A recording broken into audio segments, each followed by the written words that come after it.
Johnny Dollar. Hi there, Johnny. This is Helen Daner. Helen Daner? That's right. I live out here in Morro Bay, California.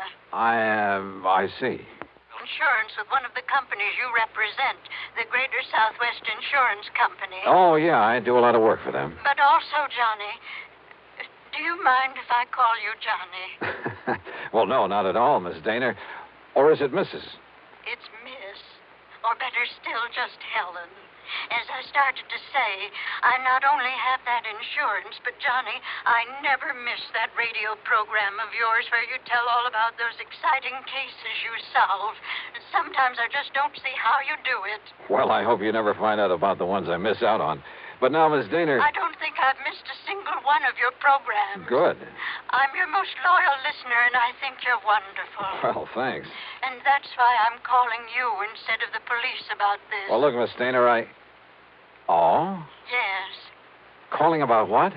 Johnny, if the police weren't able to nab them, isn't that what you say, nab them? Yeah, sure, but go on. Well, Johnny, these terrible people might suspect that I'm the one who told the police about them. What people, Miss Daner? And if that happened, well, I guess you can just imagine what they might do to me. Well, who are these people you're talking about, and just what is it they're up to? All right, Johnny. Now listen carefully. Yeah. Yes? Miss Daner? Hello? Hello? Hello?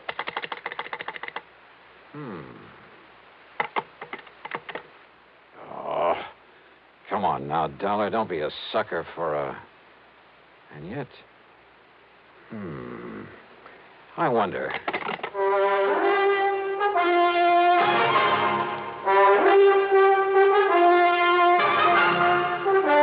Bob Bailey in the exciting adventures of the man with the action-packed expense account.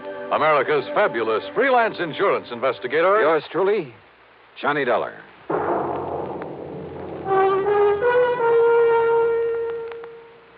Oh, Act One of yours truly, Johnny Dollar.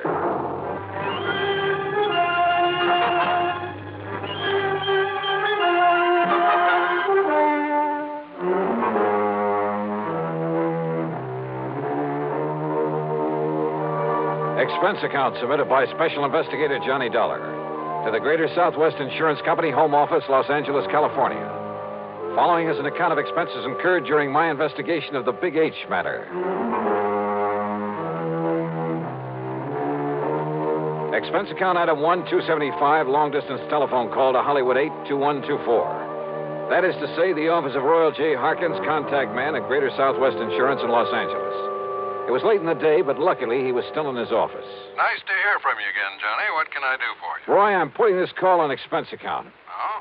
But that ain't all. If I could make connections down to New York, well, let's see. There's a plane leaving for the West Coast a little after midnight, so I'd arrive in L.A. early in the morning. You coming out here? Unless somebody's been pulling my leg. Roy, do you have a policy holder named Helen Daner?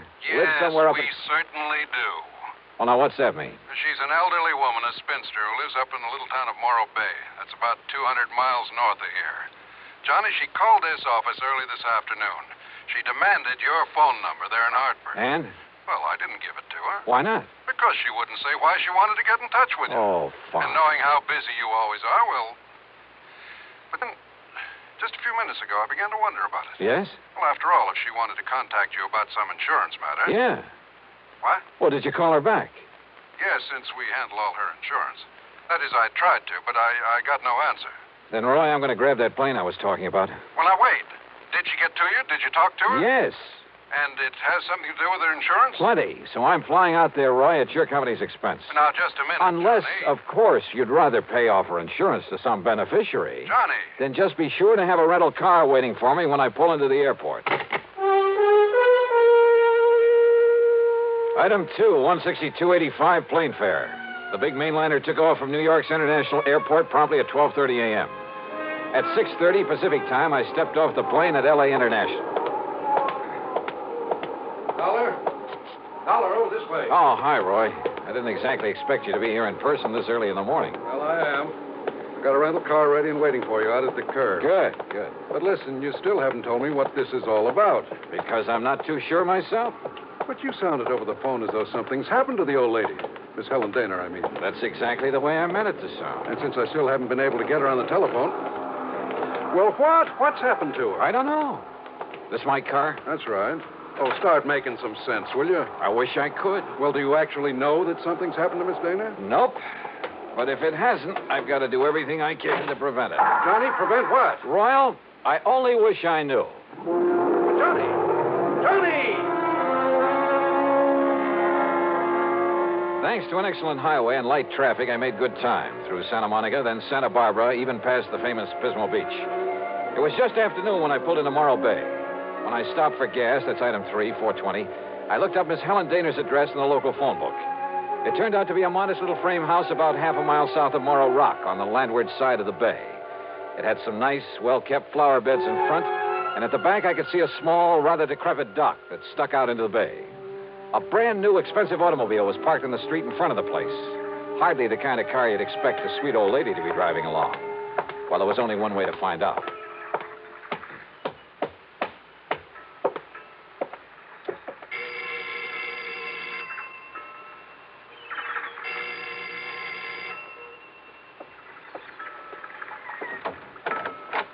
Yes? Miss Helen Daner? No, I'm Bessie Daner, Helen's sister. And who are you, young man? Johnny Dollar. I'm from Hartford, Connecticut. Is your sister? Oh, yes. I've heard Helen speak of you. You're an old friend of hers, aren't you? Well, yes, I guess Won't you come in? Well, is she here, Miss Daner? Well, she ought to be back from the market any minute. The market? But she hasn't been at all well, you know. That's why I've come to live with her, sort of take care of her. I see. But I did think it was all right to let her walk down to the market this morning. Would you like to come in and wait for her? Which market, Miss Daner? Well, it's the first one down the street. Now, do you see it? That little supermarket just 2 blocks away. Oh, yeah, I see. So if you'd like to come in and wait... No, thanks. I'll pick her up there. Well, but Mr. Dollar... Thank you very much. Mr. Dollar...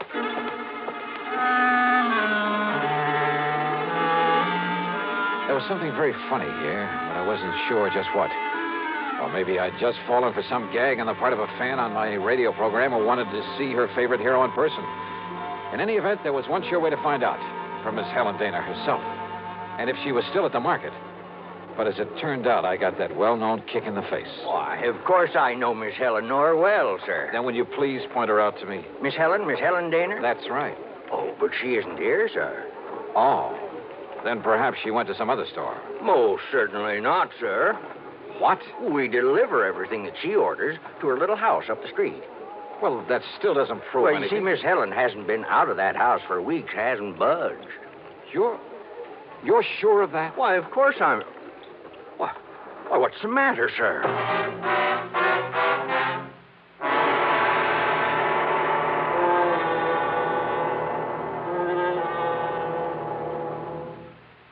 And now, Act 2 of yours truly, Johnny Dollar and the Big H Matter.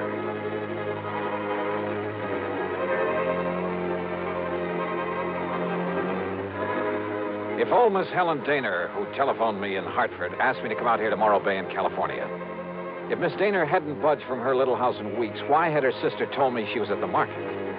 Could all this somehow tie in with the terrible people she tried to tell me about on the telephone? I jumped into my car and drove back to the little home on the bay.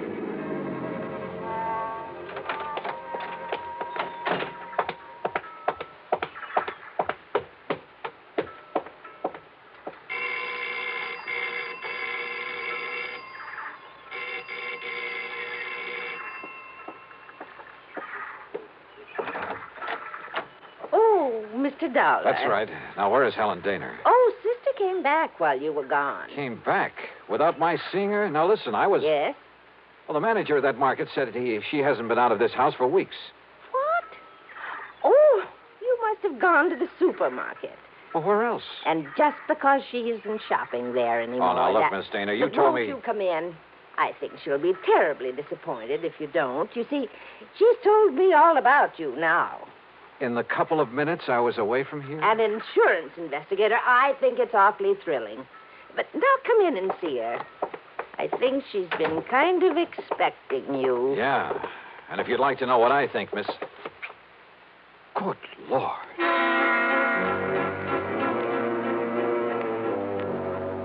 In the middle of the tiny living room was a heavy open armchair. Sitting in it, tied down to it, was a sweet-looking gray-haired lady of maybe 70 or 75. A handkerchief was lashed tightly across her mouth, and the eyes behind her old-fashioned steel-rimmed glasses were filled with tears and a look of utter despair. I swung around to her so-called sister and was struck by two things. She seemed to have suddenly lost about 20 years. Her face wore an unpleasant smirk, and in her right hand was a .38 aimed at me. Don't move, Mr. Dollar. This gun is not only loaded, but cocked, and it has a hair trigger. Stand perfectly still, because it'll be right in the middle of your back. So, while I take away your gun... All right. Now, sit over there in that chair against the wall. You'd better do as I say, Mr. Dollar.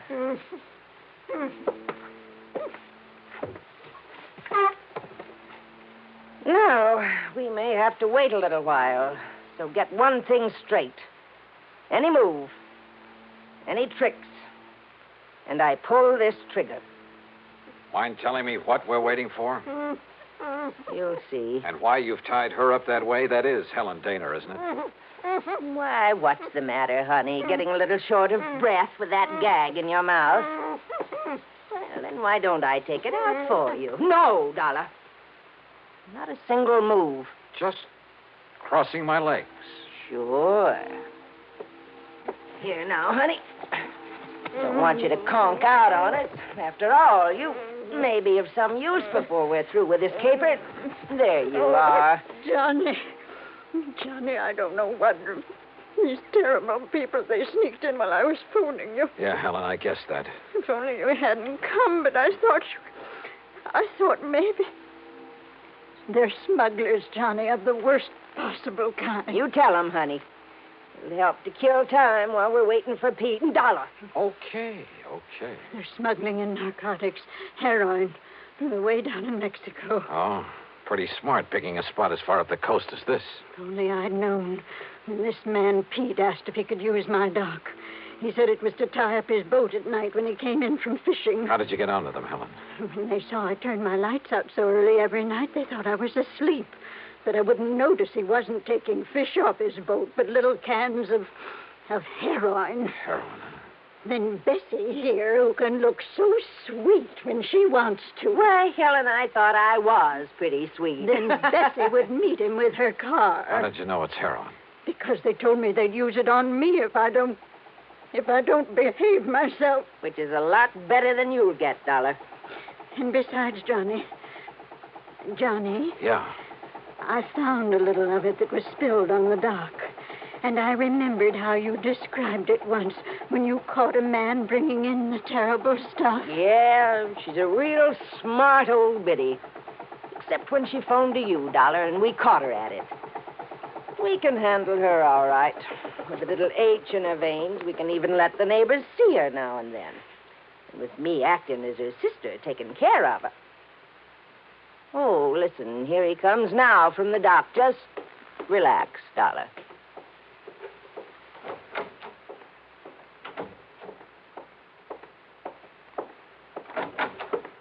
Well, what a charming little party. Johnny, this is...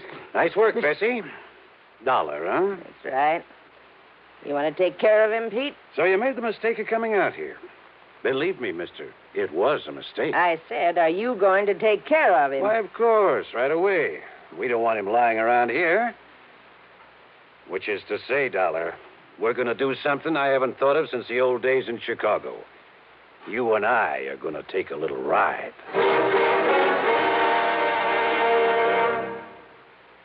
Act 3 of yours truly, Johnny Dollar. Take a little ride, huh? That's right. Chicago style. Exactly, Dollar. Oh, no, Johnny, don't you see what that means? He's going to take All her right, out. all right, honey. Just keep out of this. No, I won't. Pete's going to kill him. That's right. Now, shut up. Oh, now, just a Dollar. minute, you. Sit down. Bessie, be sure you keep the gun on him. Oh, don't worry, Pete. I had a silencer, though. I'd get rid of him here and now. Has it occurred to you, Pete, that I may have left word with them that if I'm not heard from... Now, don't try to be cute, Dollar. Sure, it occurred to me. I dismissed it. For the simple reason that you couldn't possibly have had any reason to know what you were getting into out here. So forget it. What are you going to do with him, Pete? Well, whatever it is, we'll have to wait till after dark, when this one-horse town closes up for the night. Well, then what? Well, I've got to be sure that Dollar's body won't be found until No. Shut up. until we're through with this operation. That means a week or... Wait, I got it. What, Pete? Up on Cayucas Beach. Cayucas? Yeah, that little town 5 or 6 miles north of here. There's a big pile of rocks, a big cave in them. Nobody'd ever think of looking in there. So, as soon as... Oh, what are you doing? Just digging out a cigarette, if you don't mind. No, sure, go ahead. But this is one time the condemned man won't enjoy a hearty meal. Johnny, isn't there anything? To think I got you into this. I told It's you all to my shut up. Listen, I told you. Oh, no, you don't.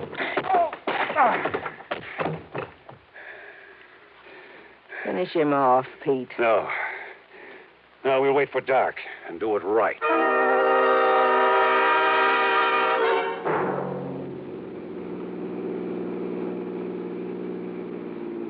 I guess he had really slugged me, because by the time I fully came to, it was night. I was in the back seat of a car driving along the highway beside the ocean. Pete was at the wheel. Beside him, leaning over the back of the seat watching me, was Bessie. And the .38 in her hand was aimed straight at my head. You're sure the old lady won't be able to work herself loose, Bessie? I'm sure. If we'd had any sense, Pete, we would have brought her along on this ride, too. It would have saved us a lot of trouble. Oh, so you've woke up, Dollar. Yeah. Well, just stay put in that back seat. Any funny business? And I said any funny business. Just trying to dig out a cigarette. Stay back in that seat. Yeah.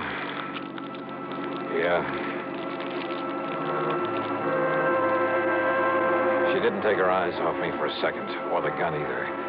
As clumsily as possible, I struggled with a pack of cigarettes, rolling and squeezing it, and hoping the tobacco was plenty dry.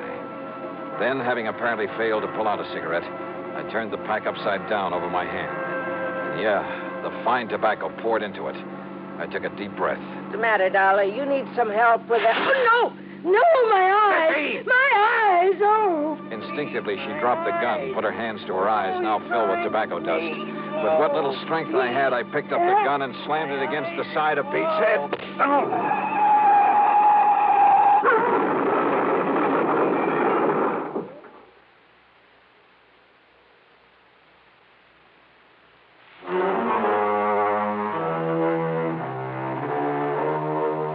It was a commercial trucker driving one of those big interstate trailer jobs who pulled off the highway to give us a hand.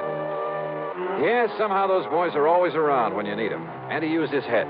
When he found my credentials in my pocket, he saw the whole picture in a flash. So he hailed down the first police car that came along and turned both Pete and Bessie over to them. Miss Helen Daner? Bless her heart. The spunky little old character was tickled pink to be involved in the whole thing. Yeah, she just can't wait to go to court and testify against those two. Expense account total, including the trip back to Hartford, $447.45. Yours truly, Johnny Dollar.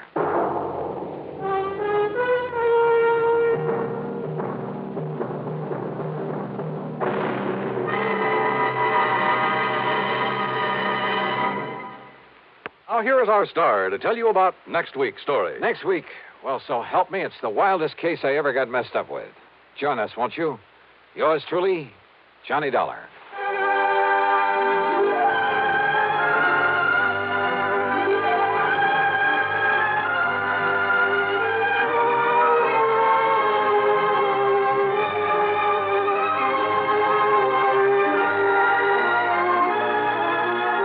Yours truly, Johnny Dollar, starring Bob Bailey, originates in Hollywood and is written, produced, and directed by Jack Johnstone. Heard in our cast were Peggy Weber, Virginia Gregg, Bartlett Robinson, Joseph Kearns, and Russell Thorson.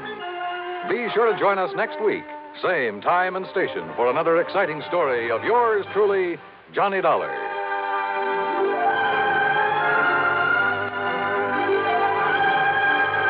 This is Dan Coverly speaking.